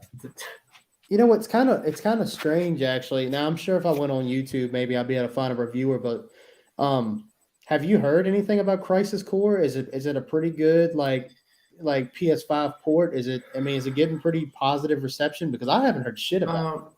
I mean, yeah, I saw like one IGN review, and that's about it. They gave what they say. I mean, well, the thing is, I think that like visually they did good from what I understood. Like gameplay wise, they did what they could. The real problem is, so since it was originally like a handheld, it has a lot of missions that you're really only supposed to do. Do like a train ride home, right? Like 20-minute missions. Very monotonous stuff, and that kind of doesn't translate well on the big screen. But for what it's worth, I think it's I'm excited to play it. The only thing that kind of put me off about it was like the voice acting. I don't know if you saw any trailers, but I don't know what happened. Because like in the Final Fantasy VII remake, it looks good, it sounds good, right? But then you hear like this corny ass dialogue with like these actors that really did not put any effort in it. I think there's like this one trailer where I just went, okay, I'm definitely turning on Japanese voices. like this guy goes, "Don't you see? I'm a monster. A monster's goal is usually world annihilation or domination." It sounded so bad, like both, like it sounds so. I'm telling you, he says in this very monotone voice. It just sounds like they just gave him, the paper and go, okay, they go and like, okay, read this line. Put the microphone around, read it. And like the line itself is so fucking stupid, right? Like, what the hell does that even mean? So I'm like, okay, whatever. I'm just putting Japanese voices on for the first time in years. I'm becoming a weeb again. I think.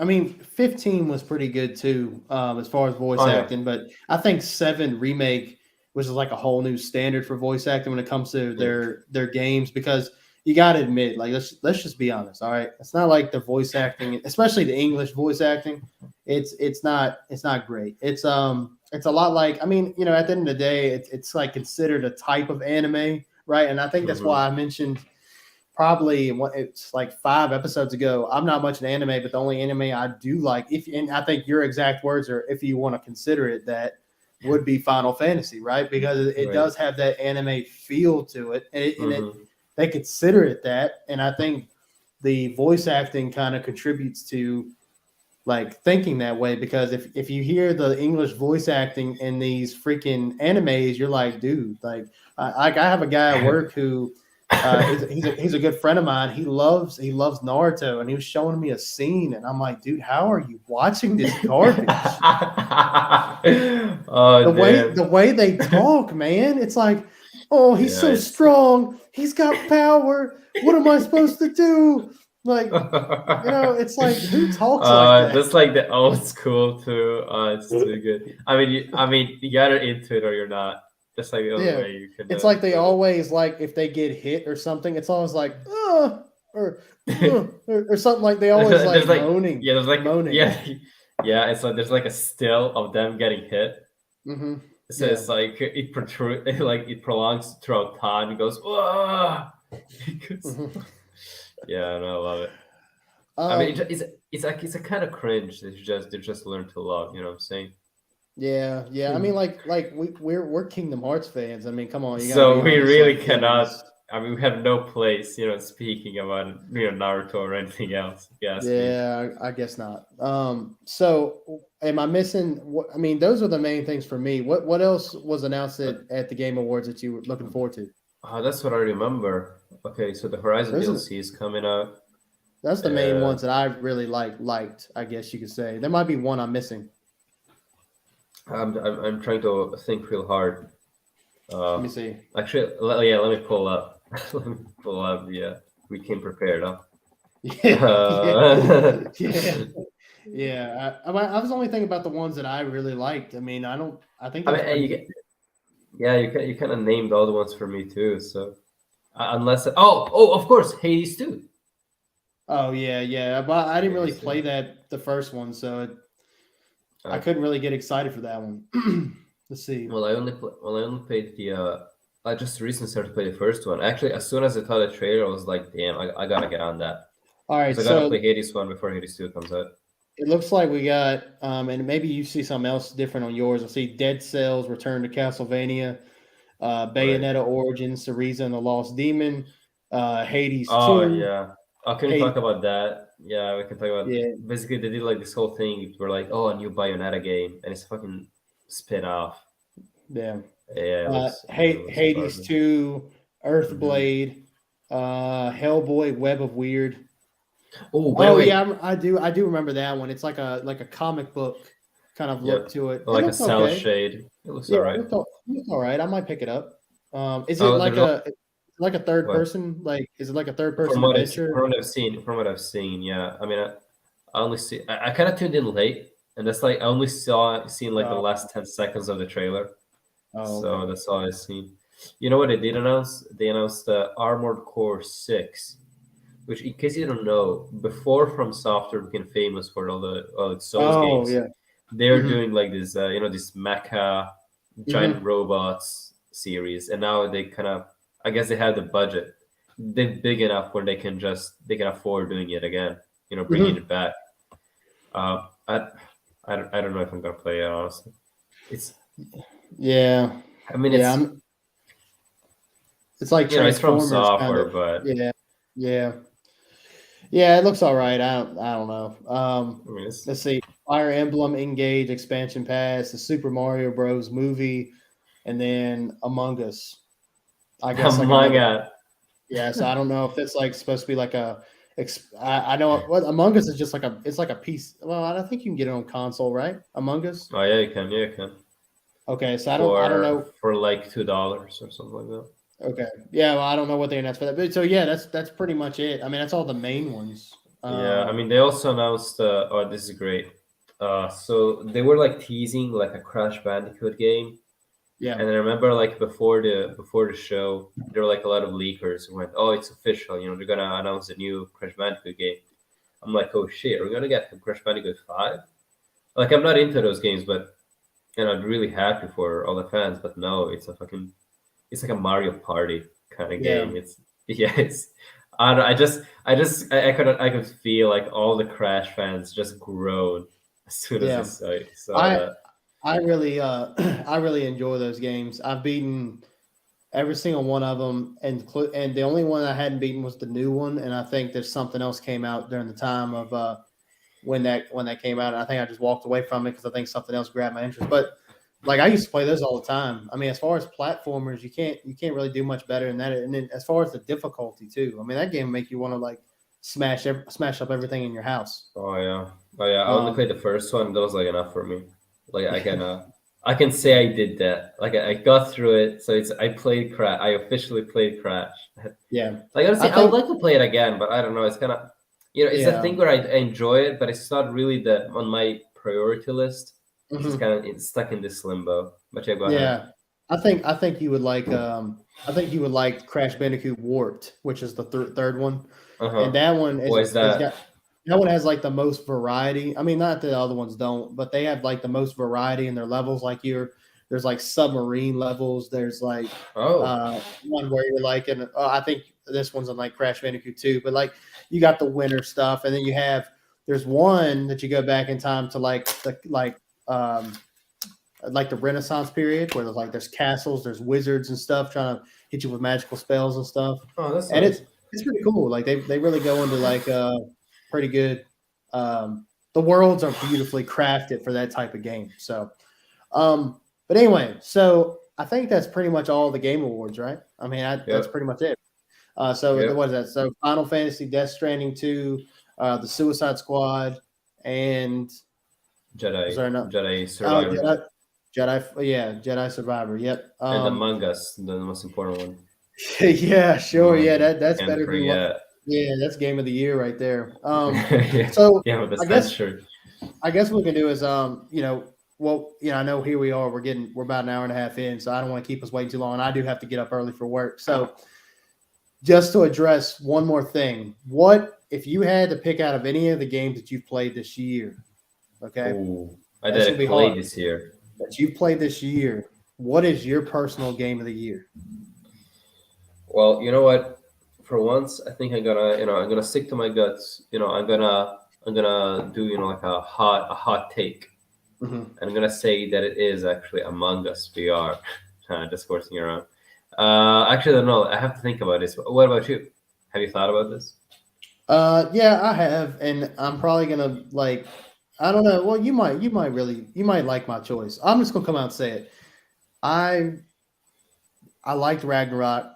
I think what Elden Ring brought to the table was great, but I'm gonna say it. I think the Last of Us remake was my favorite game of the year Oh, because damn. I think all right. So one, I know it's a game we've already played, and it is a remake, so maybe that's off the table. But I think as far as like experiencing that story again, and I think was seeing the updated visuals and getting back into the combat. I beat it twice. I beat it once on.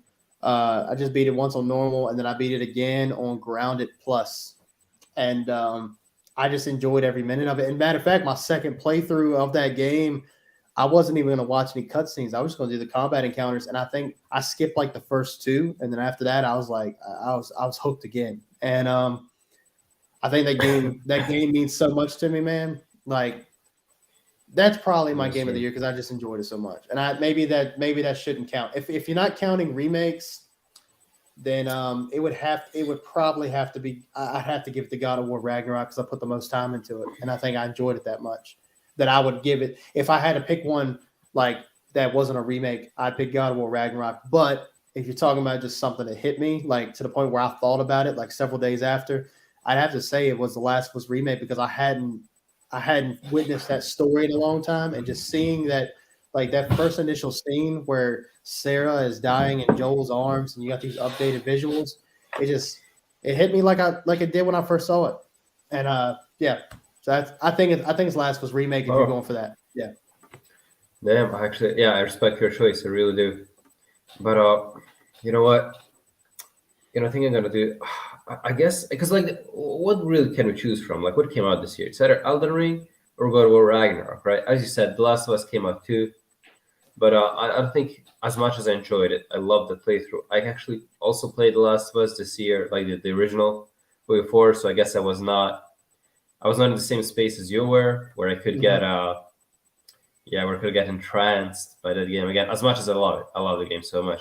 You know what you said about the about listening to that game soundtrack? Which game was it? You mentioned one game which soundtrack you like listen in the car. Which game was it? I was talking about Final Fantasy 15. Final Fantasy 15, right? Yeah. Well, that's me with The Last of Us. Like that soundtrack is just beautiful. Like those guitar riffs, they're so great. Like they're smooth. They're so melancholic and beautiful. But okay, so here's what's gonna happen. I'm gonna say not the game that I think that which rationally or objectively is the best of the year, because we already know which one is that. I'm gonna say the game that I actually enjoyed because it really surprised me, right? Maybe not a game that I would like to replay anytime soon, but while I played it, I was actually not. And that is God of War Ragnarok. I gotta give it to them. I would not. There are a lot of moments that I was not expect. Like I did expect a good game. Like I did play 2018. And I know that this one's going to be more action focused, and it delivered on that. But it delivered on so much more. There were like so many emotional crescendos in the game. Spoiler alert! Like the whole part where Kratos is kind of his character cycle, kind of goes full circle, right? He actually realizes that he does mistakes, right? In this journey that is parenthood. He did slip up a few times, and he actually owns up to it. I legitimately didn't. You mentioned that the scene where Kratos and Freya make up, that's like your favorite scene. To me, it's the scene where Kratos and Atreus kind of sit down, have a talk, and Kratos says, "I was wrong, and I'm sorry." And Kratos goes, "Don't be sorry, father. Be better." Yeah, be better. I think that is beautiful. I think that the way, because it's not. Because I think that like a lot of other writers might have done this in a way that's like haha, like in your face kind of thing. But no, here it's actually genuine. Like Atreus isn't mocking Kratos. He's actually showing that he learned the lesson, and now he's passing the ball to him. He's not okay, Dad. Like you got to listen to your own advice. That really moved me. I cannot say in good conscience that I teared up, because I rarely do that, unfortunately. I'm not trying to act up, like it's an actual thing. It's an actual problem. Yeah. But I was very moved by it. I really was. I was actually not. It's one of the moments when after the cutscene ends, gameplay starts, I gotta pause, put the controller down, cross your arms, just go, oh shit. I did not expect it. Like, this is something I will not forget anytime soon in my life. And I gotta give credit where credit's due. God of War Ragnarok is the game that surprised me the most this year, and that I enjoyed the most. There is even more than Elden Ring. As much as I enjoyed Elden Ring, it did not move me. And as you stated a lot of times, we are kind of suckers for like good stories, games with good stories, and God of War is damn good one. So there it is.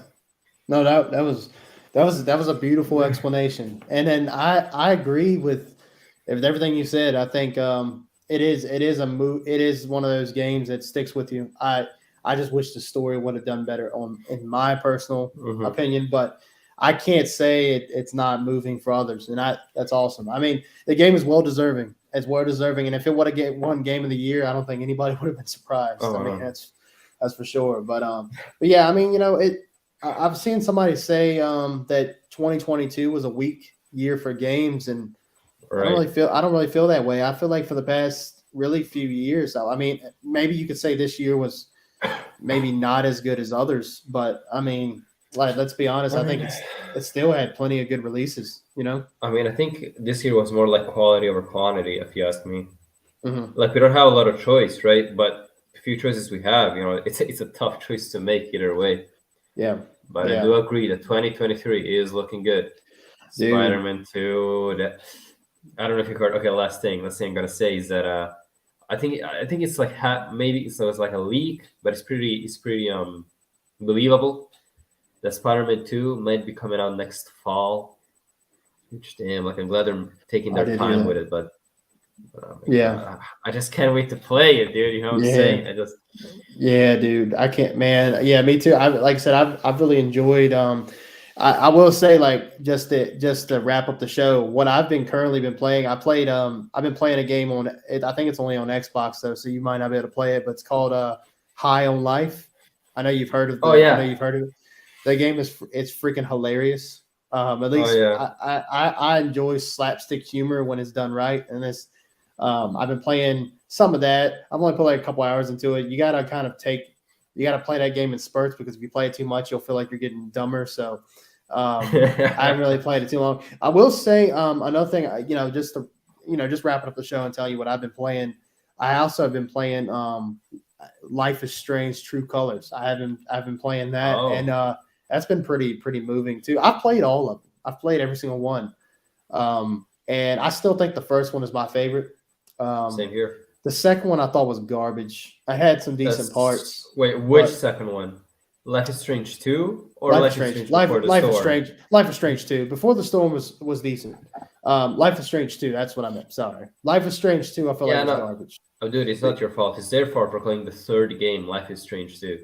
Yeah. That's completely on them. That's Yeah, I just feel like Life is Strange 2 was trying to push a political agenda a little too far down people's throats, and I don't really have a problem if you want to put real world stuff into your game to a certain degree, but when you're just like straight up just here, you want a little. Yeah. It's not like just like here, take a little bit. It's more like put it in your freaking mouth and you can swallow. You know what I mean?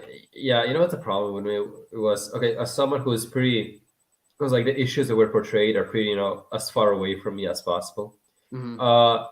It's still, I think it was so ridiculous. Like as you said, I have no problem. Actually, I completely support, actually political views and things being represented in media and stories. But the way it was done in Life is Strange 2 was actually so it's also poorly, right? The dialogue was so weak. Like there was this one guy who said, "Oh yeah, that's what all you Mexicans are good for," some shit like that. I'm like, what the fuck, dude? Like, did like a fucking 10-year-old write this? Yeah, what they did was they took like, and I don't like I said, we could probably make a whole show about that, but what they did was I do remember that one part. It's like they run into this like gas station, and it's owned by this it's owned by this like freaking redneck guy, and he like grabs Sean. Sean's the older brother, right? Sean, yeah. Grabs him and throws him to the ground, and he said something about called him an illegal, and then said something like, "This is why they should be building that wall." That wall, exactly. And I'm sitting here like who talks like that? I'm not saying there's not. Like, and like. You know how it is on here. I don't get political about crap because I don't. I'm not a political person, so whatever. But my thing is like it just felt really forced. You know what I mean? Like, come on, like. Yeah, no. I believe it's a real issue, and I believe that. But I think you're kind of portraying it like this. It's more making a mockery out of it. It kind of felt like a parody. I don't think that like anyone who's like suffered, this kind of suffered those kind of problems. Didn't play this game, we're like, oh damn, like I'm so glad I'm being represented. I'm so glad. Because that's exactly what happened to me. Like a guy came up to me and said, "That's why we should be building that wall." Yes. Dude. Yeah. But again, I don't know. It was just bad. Yeah, I mean, but but True Colors, I do enjoy. Man, the music, dude. All right, again, I don't want to get too far into it because we'll have to tie things up here, but the music in these games is so good. And it's not really my type of music really either, but I'm not gonna lie to you, man. The soundtrack for True Colors, I've downloaded like 5 songs, and I think I told you I drive like an hour to work. And I'm not gonna lie, I have this music playing like in the morning. I'm like sipping my coffee on the way to work, and I'm like, dude, it's so freaking good. Like I feel like depressed and happy and, kind of sad and eager all at the same time. You know what I mean? Yeah, it tugs on the heartstrings. It really does. Yeah, dude. But yeah, I mean, it's kind of crazy just to tie everything up. It's kind of crazy that we've done 15 of these episodes, man. I mean, it's nuts. Like I know I think it's a really good number to end on. Yeah, dude. Yeah, man. I mean, I think a lot of people. What's kind of crazy is a lot of people try to. I just spit. Sorry. A lot of people try to do these like podcasts and stuff, and there's so many podcasts out there, and we're just getting started with ours. But a lot of people quit after like 2 or 3 shows because it's just hard to have the right people to talk about stuff with. And I feel like with us being pretty continuous with our stuff, being being on like a schedule, even though we might do it on a different day or like a different time, or trying to find a time that's adequate, and accessible for both of us. I think us being pretty strict on when we do it, I think it's really helped, and it's only built us up, man. I've noticed every time we, especially I see a lot more of our views come after I upload them to the channel, because like right now we're streaming directly to YouTube, and then it'll just stay on there forever, and I put it in a playlist. I see that a lot more people come to it more after the fact, and that's fine. I like that. I just like that. We got us a little bit of a following. It's nothing nuts, but at the same time, one of those things I tried to do YouTube before, like in high school, and I always was so worried about views and subs and stuff like that. I think that's how you fail, in my opinion. Like I've just been enjoying just doing these shows with you, man, and just talking whatever. And I mean, if people want to come talk with us or just check us out, that's even better. But I think just more of just enjoying what you do, right? I mean, why else would you do something unless you enjoy it? Like I've been so busy, I haven't been able to really upload any like new videos or really reach out to anybody. I'm hoping that one of my goals, and I think I was going to make this a whole other segment for the show, but we're kind of running low on time, so I'm trying to speed it up here. But one of the goals for the show that I wanted to do for the new year was I wanted to bring in, more people into the conversation. I've tried to do that. I love our conversations, but I was trying to, bring more people in to just have to spread the conversation a little bit further, but it's just hard to get people. It's hard to get people on here, man. It's that's why I appreciate you, man. I mean, you're in a whole other country, and I can count on you. You know what I mean? And that's I appreciate you being pretty stable in this, because and that's not bashing any people I've asked. I don't want people watching this like, man, this dude's being a real dick. That's not what I'm saying. All I'm saying is that I think that life is just hard, and it's hard to make time to sit for an hour and a half, 2 hours just to talk about nerd shit, because we all got things going on, So I'm hoping that one of the goals for the channel and for the show as a whole is that, one, that you'll always be excited to come in here and talk about nerd crap with me or life in general. And 2, that we can just keep growing. We keep wanting to do it. We keep wanting to get people involved. I know Brandon, he was on the cast twice. He was on there one time when you were you had some stuff going on, and then he was on for the Halloween one that I know you had technical difficulties on. I know he's been wanting to come back to have a good conversation with us and stuff. So I know we'll have him on a couple times, and he's a bigger channel. He brings some more eyes to the show and stuff. So anyway, that's a very long-winded kind of thing, but I just I'm really enjoying it. I'm glad that we still sticking to it. We can take a few weeks break off. I know we got things going on, with work and everything. But I'm excited to come back the 2nd or 3rd week in January and keep this ball rolling. Anyway, that's all I got. I'm sorry. I know that was kind of long-winded, but anyway, you go ahead. You talk for a minute. No, that was a beautiful, end of the year speech, and I appreciate the kind words. Honestly, like everything you say about appreciating me being being so constant and everything. Like honestly, what makes me what keeps me drives me to be constant is actually the fact that I'm so thankful to you for bringing me over here. I bring on this show, giving me this chance, right? To just get, as you said, just enjoy talking about nerdy shit, because that's what it is, right? Sometimes when I talk to people about this, friends of mine about this podcast and all, some people go like, so how many views are you getting? And I'm like, I can give them like a rough estimate. But the thing is, I don't really, as you said, I don't really look at that stuff so much. For me, this podcast is okay. That time when I get to, I get to catch up with Dylan. I catch up some of our games we like, or maybe even personal stuff. And what I was gonna say is that what drives me most is the fact that I'm so grateful to you for giving me this chance that I feel like I owe it to you, right? To, at the very least, if anything, to be constant, right? To be there. When I tell you I'll be there, I'll fucking be there, right? And I said, it's not even like maybe I make it even sound like some sort of chore. It really isn't. Honestly, I cannot wait to have these talks with you, dude. Yeah. So and the fact that we can share them with the world makes it all the better. So yeah.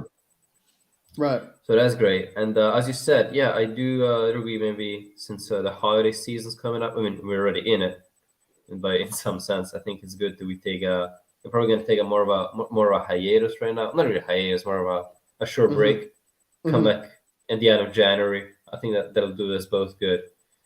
And yeah, I think that's all I gotta say. If anything else, thanks for. One thing that I don't think I do enough is that I appreciate anyone who's watching this, even like during the stream and after it, like whoever it is, who's like generally like watching us, enjoying us, as Dylan put it so verbosely, talking about nerdy shit. Like, thank you, dude. You give me this dopamine rush that I didn't think I could get. So there it is. Yeah. Well, one thing I will say is, and we'll close on this, is the fact that I think that I think when there's times where I have a rough day at work and I'll be thinking like, man, I got the show tonight, and I kind of, I know I try to be energetic and happy, but sometimes I'm just not feeling it. You know what I mean? But I noticed that as soon as I hit the live button here and we're streaming and we start talking, immediately my attitude flips. It just feels like it's okay. I've had to build up all this, like, I guess, negative energy all day with work and everything, and now I can come in and just decompress with a good friend. And whether we're just talking about gaming, we're talking about life. Like, I think I enjoy the life conversations more than the gaming stuff, because I think life is just it's real. And I know sometimes we don't really want to talk about it, but I'll be honest with you, I like it. Like, if someone's troubling you, if it's something that you didn't mind putting out there, I know some things you want to keep to yourself, but if something real, I like to relate to that stuff. And I mean, if someone comes on our show and let's say they're going through some, heavy, depression, they're going through a very, this time of the year, right? There's a lot more people depressed than ever. I mean, you got a bunch of loved ones that are gone, and, there's people that are tight for cash and all that stuff. If they can come here and get some kind of enjoyment, that makes me feel good. And I think that's that's part of one of the meanings of Christmas, right? Besides, like, if you're religious or whatever, I think it's just that feeling. Like, you were on my messenger. You messaged me like yesterday, and you were being very sentimental towards me. You're like, yeah, you were just pretty much blowing smoke out my ass, pretty much. And you're like, yeah, it's the reason for the season. I'm like, no, I appreciate that, man. I mean, like, I need to hear that.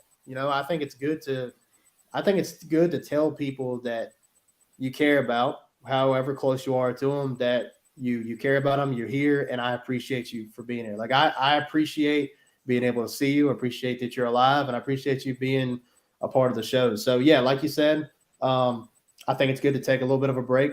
I was thinking maybe like you said, mid to later January, maybe like in the January, like late teens or like early 20s, January 20th or something like that. And I'm not saying I won't post anything. I might post a video or two, but I think really just a good time just to decompress and come back, and then we'll have plenty of stuff to talk about. Because I will say this, I do plan to play a good chunk of Crisis Core before we come back. So that can be one of our That's our homework. Leads. Yeah. So anyway, so with that being said, is there any final words you'd like to say to the audience before we close this joker out? Because this is the last show for a while. So if you got something to say, go ahead and say it. All right, here it goes. This is my big moment. So, since it is, as Dylan said, in the holiday season, and we are spreading some holiday cheer in our own way, I thought about doing it a bit more directly. So, Merry Christmas, Happy Hanukkah is what you guys say, and overall, Happy Holidays, and as we and Dylan, we both try to keep on keeping on. You also keep on keeping on, dude. Stay dead. In all the best ways possible. That was good. All right, we'll go with Jan said. Merry Christmas, everybody. Happy holidays, and we'll be back sooner than later. That's for sure. So with that being said, we'll see you guys in the next one about maybe a month or so from now. And stay dead, my friends. We'll holler at you. Peace.